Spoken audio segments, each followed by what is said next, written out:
Hello everybody, hope you're having a good Friday. My name is Jillian and I'm going to talk to you about, actually I have a little book here and it's about the 1960s and what did the stars do back in the 60s to maintain a nice figure and how did they keep their weight off. And this little book came from a friend of mine, Alicia Harrod, and so if she gets on here, big shout out to her. I've just been kind of skimming through it, and there's some really, she said she found it at a garage sale, and it's really interesting to see the dieting advice that was given, and this was 1962. So I wanted to, kind of give you guys some tidbits on some of my thoughts on this, and but I wanted to share with you kind of the fun thing that was in the back there that I came across. So apparently they interviewed, I think there were 5 or 6 celebrities back here. I don't recognize any of their names, but maybe some of you do.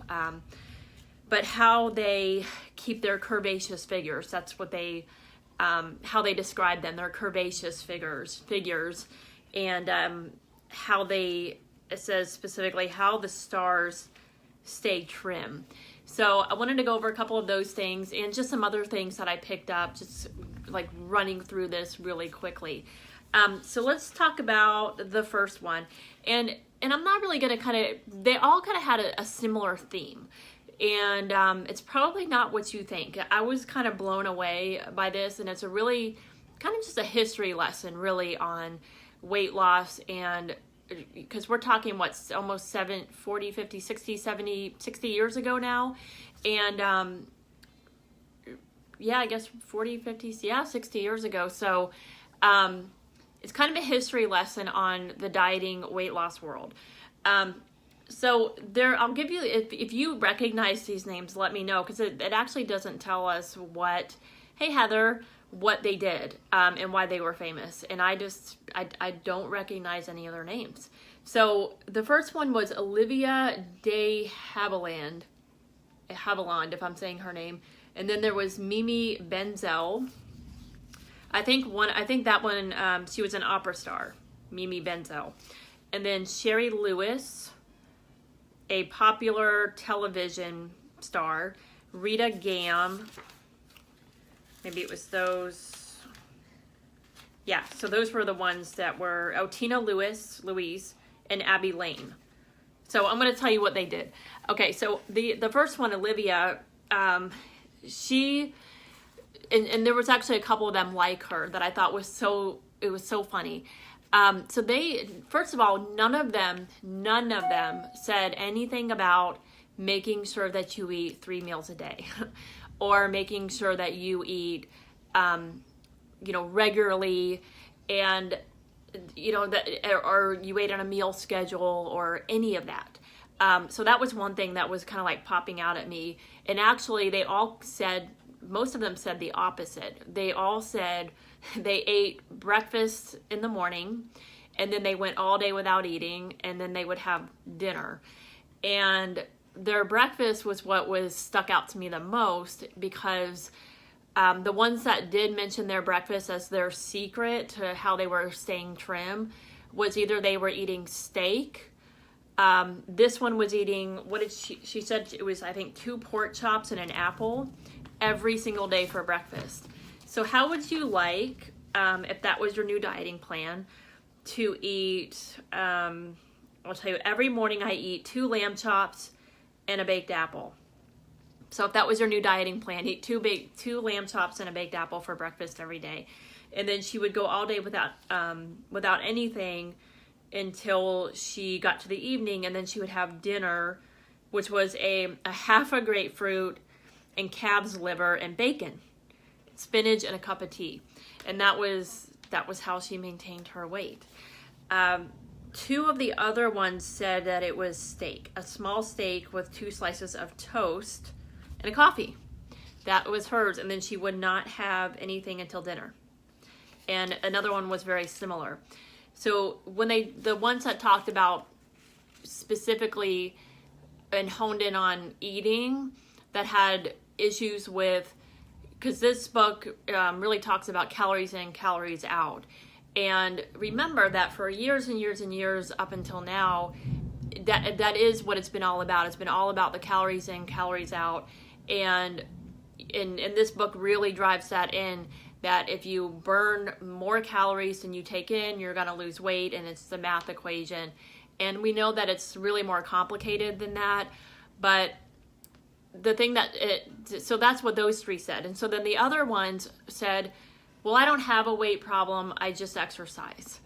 And I just enjoy food and I eat what I want. And I think one is a ballerina, something of that nature. And so she said, well, my job, what I do is I do make sure that I do calisthenics every day. And that's it. And so then she didn't mention anything about what she eats because she's just so active. And the other one said, well, I'm just lucky because I have a good metabolism and I just naturally like healthy food. So she said, I eat carrot sticks instead of breadsticks and tomatoes instead of potatoes. The other thing, though, that we have to keep in mind is that in the 60s, I don't believe that they had very much processed food. So it makes sense that there's not a lot of emphasis in the book on, well, you can't eat potato chips and you shouldn't eat processed foods and you shouldn't eat, there was more, earlier in the book, it talks a lot about, there's a lot of sample menus, and there is a little blurb in there about cholesterol, and there's a whole list from the American Heart Association about cholesterol. And there's no processed food in there. It's all about eggs and, certain meats and oils and types of fats that have a lot of cholesterol and saturated fat. And I feel like that's probably when it first started, and where the whole shift went from eating less of that stuff and more of the grains.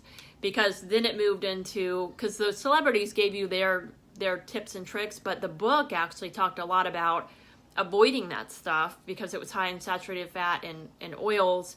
And then it gave you sample menus, which was cereal, bran flakes for breakfast with a grapefruit, and it talked about using juice before you eat. I mean, a lot of stuff that I think is actually a really cool piece of history on how the dieting trends got to where high carb, low fat is where it's at. So I'll probably be sharing with you more about what's in this book. Another interesting thing that I saw was there's a little graph on there, or a little table that says how much should I weigh. And usually when we look at the how much should I weigh graphs now, it's always those BMI charts. And we know the BMI charts are really not great, but this one was not a BMI chart. It was actually a male or female, and then it was grouped in your age. So if you were in your height, so your age and your height. So basically they're saying that women, if you're 5'5" and you're in your 40s, you should weigh this. If you're a man in your 50s at this, 6 foot tall, this is the range that you should weigh. And as you got older, it basically tacked on somewhere around 5 pounds or so every 10 years. But they still didn't say that anybody should weigh that much. I think the most anybody should weigh, especially for women, was like 150, 160 pounds. So it's still one of those ridiculous how much should I weigh charts. And then at the bottom it puts a little note that this is how much you should weigh with clothes and shoes on. So it's a really depressing chart for, I think, most people to look at it. So imagine being in 1962, saying that, you're a woman you're in your 40s, you should weigh 142 pounds because you're 5'5" tall. I mean, that's what it said. And so every woman that's 40 years old should weigh the same amount if they're, all at one height. So it's really interesting how we come up with these numbers and these things. It's lightning out here. But anyway, so let me know what you think, and you know, what crazy strategies have you heard out there? They've always existed though. So they were there in the 60s. And, you know, I think it's really funny how they talked a lot about what you should do, gave you menus. And then at the end, though, they told you what the stars of that time did, which was nothing what the book said. But I did think it was kind of neat to see that that little group of stars,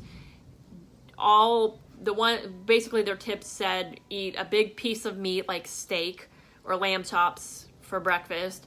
Don't eat lunch, eat a light dinner, and exercise. And was their big secrets. So anyways, that was my little Fun Friday facts for you.